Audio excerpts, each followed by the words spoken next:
તો મહીસાગરમાં લુણાવાડાની અંદર જે નેહા કુમારી છે કલેક્ટર, તેમને દલિત સમાજનું અપમાન કર્યું હતું અને આજે તેને લઈ અને સર્વ સમાજે રેલીનું આયોજન કર્યું હતું, પરંતુ છેલ્લી ઘડીએ રેલીને નામંજૂરી આપવામાં આવી. બાબા સાહેબ આંબેડકરનો આજે નિર્વાણ દિન છે. આ રેલીનું આયોજન કોંગ્રેસ દ્વારા કરવામાં આવ્યું હતું. લાલજી દેસાઈ આપણી સાથે જોડાયા છે કે જે સમગ્ર રેલીના આયોજનમાં હતા. લાલજીભાઈ, છેલ્લી ઘડીએ રેલીને નામંજૂરી, કેવી તૈયારી અને હવે કેવી રીતે રેલી કરશો? કારણ કે છેલ્લી ઘડીએ નામંજૂરી આપી દેવામાં આવી છે.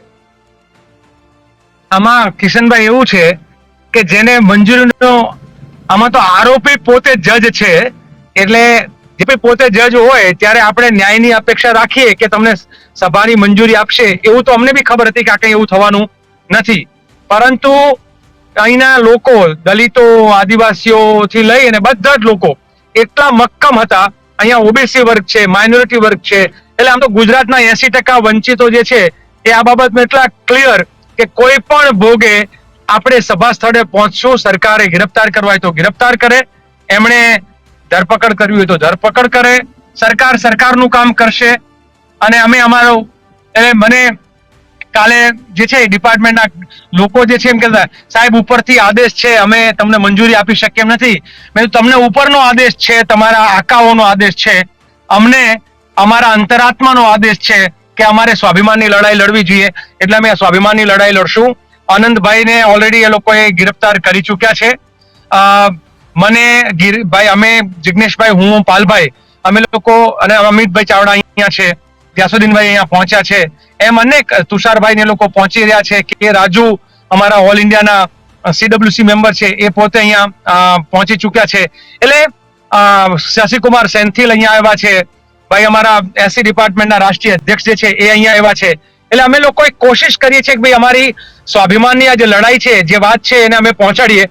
સરકાર રોકવાનું કામ કરશે અને અમે અમારા અધિકારની લડાઈ લડવાનું કામ કરશું. અમે જનતાના મુદ્દે લડવાનું જે કામ છે એ અમારું અમે જારી રાખશું.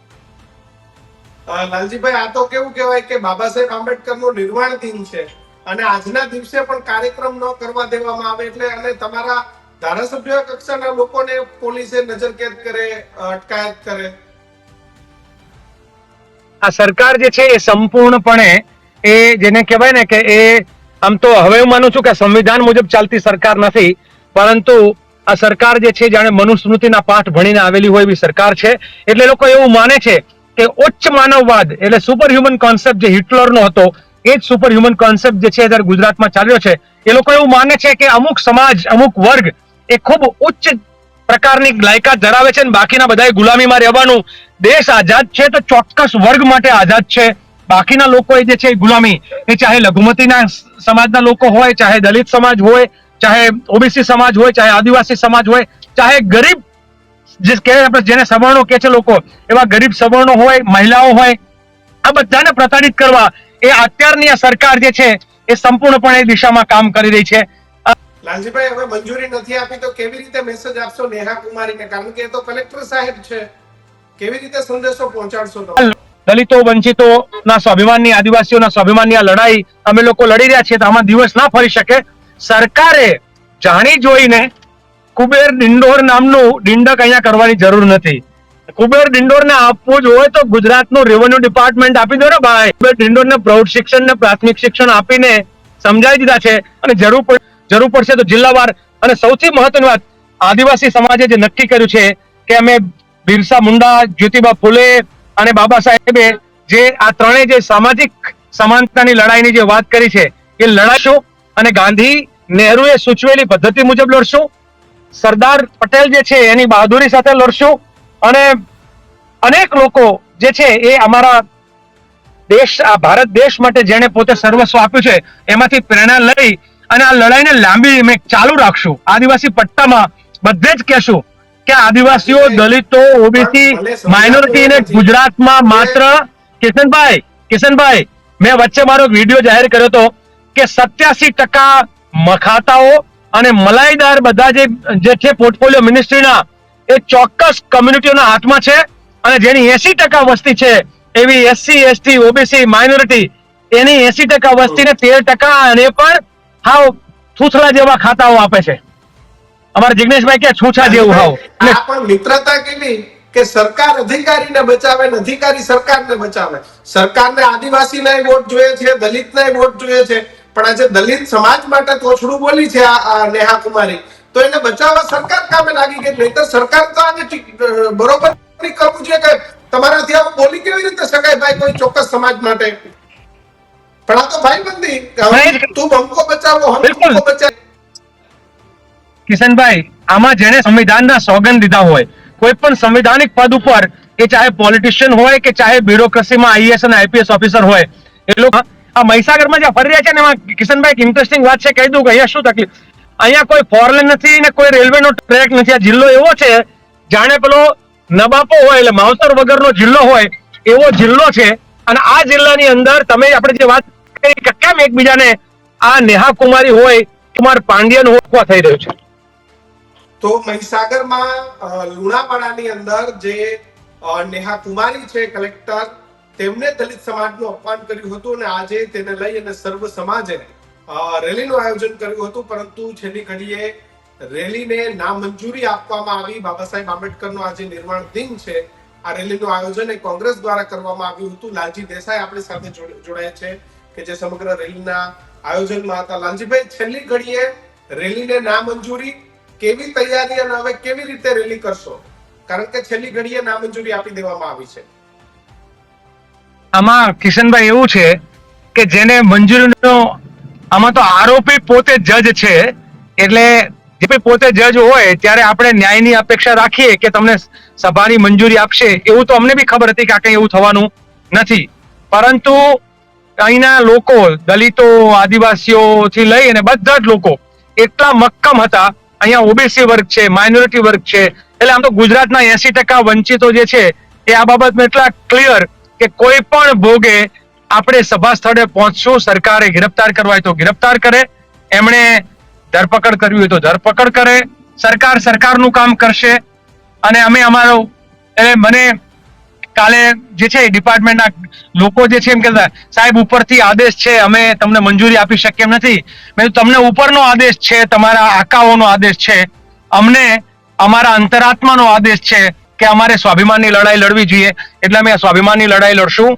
આનંદભાઈને ઓલરેડી એ લોકોએ ગિરફતાર કરી ચૂક્યા છે.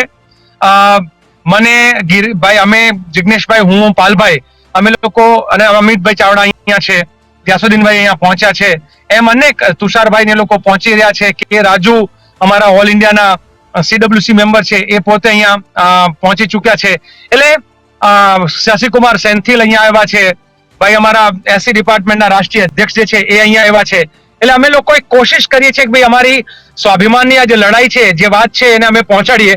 સરકાર રોકવાનું કામ કરશે અને અમે અમારા અધિકારની લડાઈ લડવાનું કામ કરશું. અમે જનતાના મુદ્દે લડવાનું જે કામ છે એ અમારું અમે જારી રાખશું.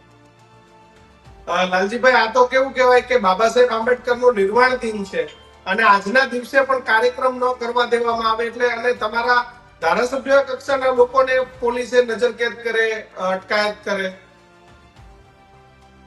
આ સરકાર જે છે એ સંપૂર્ણપણે, એ જેને કહેવાય ને કે એ, આમ તો હવે હું માનું છું કે સંવિધાન મુજબ ચાલતી સરકાર નથી, પરંતુ આ સરકાર જે છે જાણે મનુસ્મૃતિના પાઠ ભણીને આવેલી હોય એવી સરકાર છે. એટલે લોકો એવું માને છે કે ઉચ્ચ માનવવાદ એટલે સુપર હ્યુમન કોન્સેપ્ટ જે હિટલરનો હતો, એ જ સુપર હ્યુમન કોન્સેપ્ટ જે છે અત્યારે ગુજરાતમાં ચાલ્યો છે. એ લોકો એવું માને છે કે અમુક સમાજ, અમુક વર્ગ એ ખૂબ ઉચ્ચ પ્રકારની લાયકાત ધરાવે છે અને બાકીના બધા ગુલામીમાં રહેવાનું. દેશ આઝાદ છે તો ચોક્કસ વર્ગ માટે આઝાદ છે. બાકીના લોકો જે છે ગુલામી, એ ચાહે લઘુમતીના સમાજના લોકો હોય, ચાહે દલિત સમાજ હોય, ચાહે ઓબીસી સમાજ હોય, ચાહે આદિવાસી સમાજ હોય, ચાહે ગરીબ જેને સવર્ણો કે છે લોકો, એવા ગરીબ સવર્ણો હોય, મહિલાઓ હોય, આ બધાને પ્રતાડિત કરવા એ અત્યારની આ સરકાર જે છે એ સંપૂર્ણપણે દિશામાં કામ કરી રહી છે. લાલજીભાઈ, હવે મંજૂરી નથી આપી તો કેવી રીતે મેસેજ આપશો નેહા કુમારીને? કારણ કે એ તો કલેક્ટર સાહેબ છે, કેવી રીતે સંદેશો પહોંચાડશો તમે? દલિતો, વંચિતો ના સ્વાભિમાનની, આદિવાસીઓના સ્વાભિમાનની આ લડાઈ અમે લોકો લડી રહ્યા છીએ, તો આમાં દિવસ ના ફરી શકે. સરકારે જાણી જોઈને કુબેર ડિંડોર નામનું ડિંડક અહીંયા કરવાની જરૂર નથી. કુબેર ડિંડોરને આપવું જ હોય તો ગુજરાતનું રેવન્યુ ડિપાર્ટમેન્ટ આપી દો ને ભાઈ. કુબેર ડિંડોરને પ્રૌઢ શિક્ષણ ને પ્રાથમિક શિક્ષણ આપીને સમજાવી દીધા છે, અને જરૂર પડશે તો જિલ્લાવાર.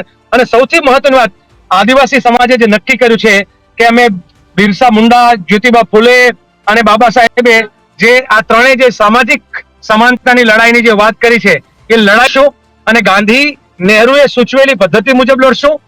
સરદાર પટેલ જે છે એની બહાદુરી સાથે લડશું અને અનેક લોકો જે છે એ અમારા દેશ, આ ભારત દેશ માટે જેને પોતે સર્વસ્વ આપ્યું છે એમાંથી પ્રેરણા લઈ અને આ લડાઈને લાંબી અમે ચાલુ રાખશું. આદિવાસી પટ્ટામાં બધે જ કહેશું કે આદિવાસીઓ, દલિતો, ઓબીસી, માઇનોરિટી ને ગુજરાતમાં માત્ર કિશનભાઈ મેં વચ્ચે મારો વિડીયો જાહેર કર્યો હતો કે 87% મખાતાઓ અને મલાઈદાર બધા જે છે પોર્ટફોલિયો મિનિસ્ટ્રીના એ ચોક્કસ કમ્યુનિટીઓના હાથમાં છે અને જેની 80% વસ્તી છે એવી એસસી, એસટી, ઓબીસી, માઇનોરિટી એની 80% વસ્તીને 13% અને પણ હાવ થૂથડા જેવા ખાતાઓ આપે છે.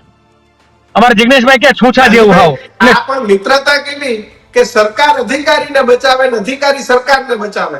સરકારને આદિવાસીના વોટ જોઈએ છે, દલિતના વોટ જોઈએ છે, પણ આજે દલિત સમાજ માટે તોછડું બોલી છે આ નેહા કુમારી, તો એને બચાવવા સરકાર કામે લાગી ગઈ. નહીતર સરકાર તો આને બરોબર કરવું જોઈએ કે તમારાથી આવું બોલી કેવી રીતે શકાય ભાઈ કોઈ ચોક્કસ સમાજ માટે. પણ આ તો ભાઈબંધી, તું બમકો બચાવો, હમ તુમકો બચાવ. કિશનભાઈ, આમાં જેને સંવિધાનના સોગંદ દીધા હોય, કોઈ પણ સંવિધાનિક પદ ઉપર, એ ચાહે પોલિટિશિયન હોય કે ચાહે બ્યુરોક્રેસીમાં આઈએએસ અને આઈપીએસ ઓફિસર હોય, એ લોકો આ મહીસાગરમાં જ્યાં ફરી રહ્યા છે ને એમાં કિશનભાઈ એક ઇન્ટરેસ્ટિંગ વાત છે, કહી દઉં કે અહીંયા શું તકલીફ. અહીંયા કોઈ ફોરલેન નથી ને કોઈ રેલવેનો ટ્રેક નથી. આ જિલ્લો એવો છે જાણે પેલો નબાપો હોય એટલે માવતર વગરનો જિલ્લો હોય એવો જિલ્લો છે. અને આ જિલ્લાની અંદર તમે આપણે જે વાત કરી કે કેમ એકબીજાને આ નેહા કુમારી હોય, કુમાર પાંડ્યન હોય થઈ રહ્યું છે.